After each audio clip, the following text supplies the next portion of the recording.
Hello दोस्तों, मैं SN Rawal एक बार फिर अनिवार्य की क्लास के साथ उपस्थित हूँ दोस्तों। और जैसा कि अनिवार्य हिंदी की अपनी क्लासें चल रही है और इन क्लासों में हम एक क्रैश कोर्स के रूप में जो इम्पोर्टेंट चीज़ें हैं उन्हीं पे चर्चा कर रहे हैं। चैप्टर अपना तुलसीदास चल रहा था, आज ये लास्ट क्लास है तुलसीदास वाले चैप्टर की, फिर अगला चैप्टर अपन ले लेंगे दोस्तों। तो दोस्तों, यदि आप मेरे YouTube चैनल पे नए जुड़े हैं तो बिल्कुल आपसे रिक्वेस्ट है, आप सब्सक्राइब कीजिए, लाइक कीजिए, कमेंट कीजिए और ज़्यादा से ज़्यादा शेयर कीजिए दोस्तों। आइए दोस्तों, आज की जो शानदार क्लास है उस क्लास का आगाज़ करते हैं। देखिए, चैप्टर अपना तुलसीदास चल रहा है और तुलसीदास में बात अपन करें, कवितावली के अपन ने दोनों कविता और सवैया पढ़ लिया था और हम आज पढ़ रहे हैं लक्ष्मण मूर्छा और राम का विलाप, जो कि आपको अच्छी तरह से पता है कि ये रामचरितमानस के लंका कांड से लिया गया है। किससे? लंका कांड से। ये ध्यान रखना दोस्तों, लक्ष्मण मूर्छा और राम का विलाप ये रामचरितमानस के लंका कांड से लिया गया है।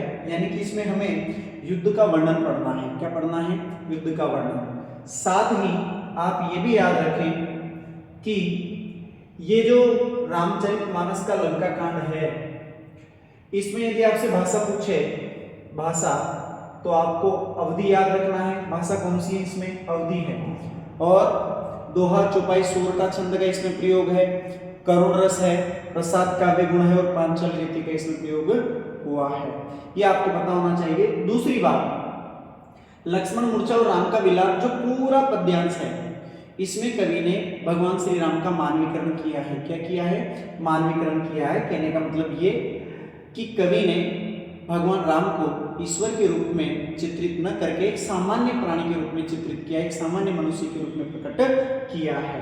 तो दोस्तों आइए, कल हम बात कर चुके थे कि जब लक्ष्मण जी को क्या हो जाता है कि शक्ति बाण लग जाता है, मूर्छित हो जाते हैं लक्ष्मण जी, तो हनुमान जी संजीवनी बूटी लेने जाते हैं और उस दौरान पीछे की जो स्थिति होती है उसका वर्णन कवि यहाँ पर करता है। तो देखो, प्रभु प्रलाप सुनी कान विकल भय बानर निकर।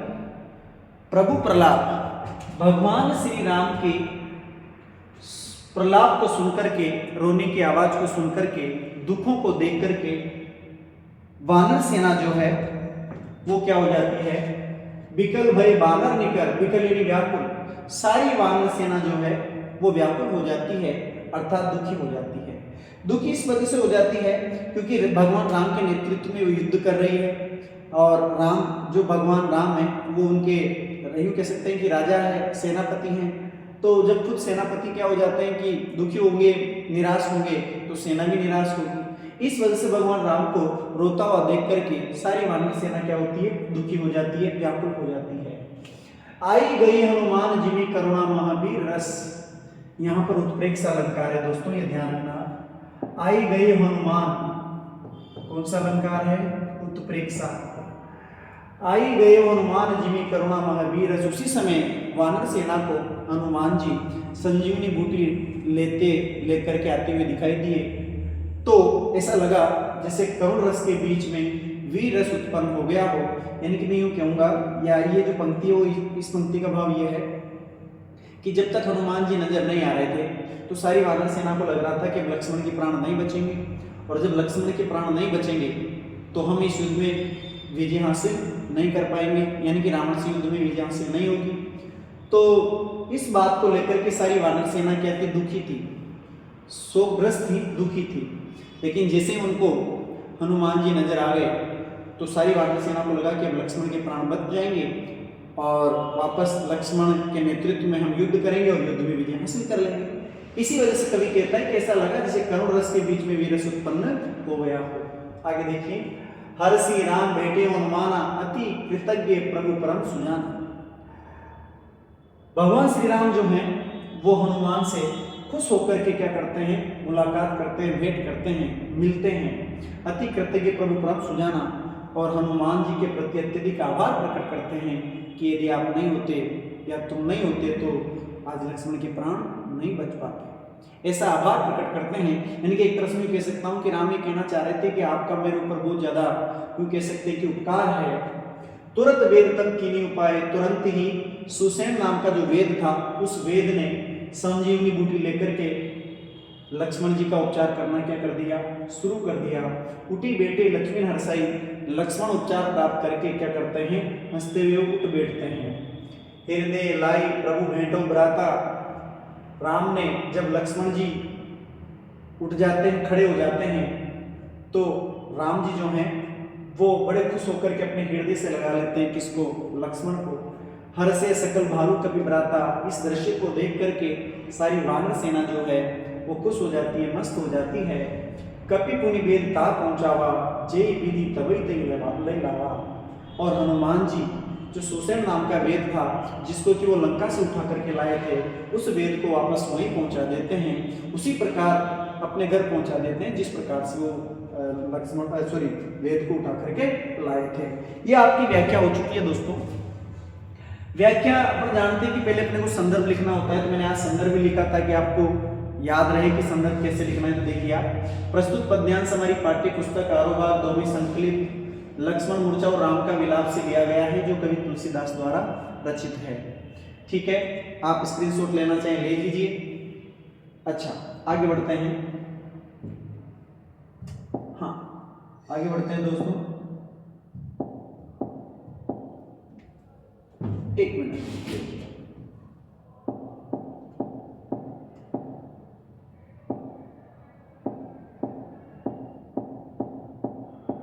हाँ देखिए, इसके बाद प्रसंग की बारी आती है। प्रसंग आप लिखोगे, इस अंश में कवि हनुमान के आगमन से वानर सेना में उत्पन्न उत्साह और हर्षोल्लास का वर्णन कर रहा है। इनके हनुमान जी के आ जाने से सारी वानर सेना में जो उत्साह पैदा हुआ, जो हर्षोल्लास पैदा हुआ, उसी का क्या कर रहा है, वर्णन कर रहा है।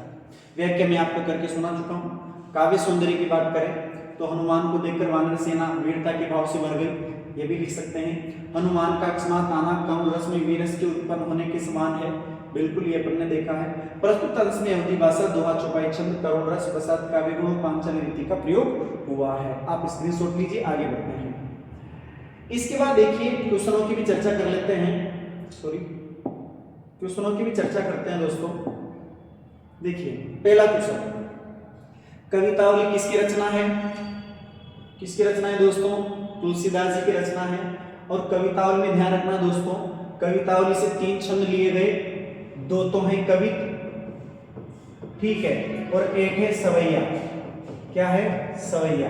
बात अपन करें भाषा की, भाषा अगर आपसे पूछ ले इसमें, तो ब्रज भाषा का इसमें क्या हुआ है, प्रयोग हुआ है, ये आप ध्यान रखेंगे। आगे देखो, किसकी कृपा से पेट की आग, यानी कि भूख शांत हो सकती है? राम की कृपा से। आया था ना कि पेट की आग भयंकर होती है, समुद्र में लगने वाली आग से भी भयंकर होती है, और ये तभी शांत हो सकती है जब काले बादल रूपी राम क्या करेंगे, अपनी कृपा का जल बरसाएंगे। अगला क्वेश्चन देखिए, उमा एक अखंड रघुराई में राम को बताया है, आया था लास्ट में, उमा एक अखंड रघुराई नरगति भगत कृपाल दिखाई, कि राम जो हैं वो भक्तों पर कृपा करते हुए मानव लीला कर रहे हैं। तो यहाँ पर अपन बात करें, उमा एक अखंड रघुराई में राम को बताया है, क्या बताया है?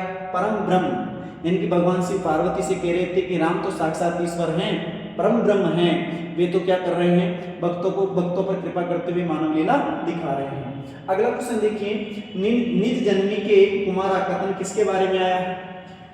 निज जननी के एक कुमारा, ये निज जननी के कुमारा, ये जो कथन है ये लक्ष्मण के लिए आया था। जब लक्ष्मण मूर्छित हो जाते हैं तब राम कहते हैं, कहे एक एकड़ सो कहां जाए का करी, पंक्ति में भाव है कि इस विपरीत परिस्थिति में, बेरोजगारी के समय में हम कहां तो जाएं और क्या करें। तो इसमें कौन सा भाव प्रकट हुआ है? चिंता का भाव तो प्रकट हुआ है दोस्तों, ठीक है। आगे देखो, हाँ, ये बड़े क्वेश्चन है जो 3 या 4 नंबर के आते हैं, निबंधात्मक क्वेश्चनों में इनकी गिनती होती है दोस्तों। पहला क्वेश्चन देखिए, तुलसीदास को अपने युग की आर्थिक विषमता की अच्छी समझ है, आपको स्पष्ट करना है। ये क्वेश्चन इस तरह भी पूछा जा चुका है, और यही क्वेश्चन वापस आया कवितावली के छंदों में सामाजिक व आर्थिक विषमता की अभिव्यक्ति हुई है। ये CBSE बोर्ड के अंदर 3 बार आ चुका है ये क्वेश्चन, ठीक है, तो दोस्तों बात अपन करें, हमने कवितावली के 3 छंद पढ़े, ठीक है। 2 हमने छंद पढ़े जिनमें कवि उस समय की, तत्कालीन समय की भूखमरी, गरीबी, आर्थिक स्थिति का क्या करता है, वर्णन करता है। जैसा कि अपन ने उसमें देखा है कि किस भी किसान कुल बनिक भिखारी भाट, चाकर चपलनट चोर चार चेट की, पढ़ा था अपन ने कि बेचारे सब अपने अपने सामर्थ्य के अनुसार क्या कर रहे हैं कि कार्य करते हुए अपने जीवन का निर्वाह कर रहे हैं। लेकिन स्थिति ऐसी आ चुकी है कि गरीबी इतनी ज़्यादा हो चुकी है कि लोग अपनी गरीबी को मिटाने के लिए अपने बेटा और बेटे को बेचने को तैयार है। इस तरह का अपन ने पढ़ा। इसके अलावा अपन ने ये भी पढ़ा था कि बेचारा जो किसान है वो खेती नहीं कर पा रहा, व्यापारी व्यापार नहीं कर पा रहा, नौकर नौकरी करना चाहता है लेकिन उसे नौकरी करने का अवसर प्राप्त नहीं हो रहा।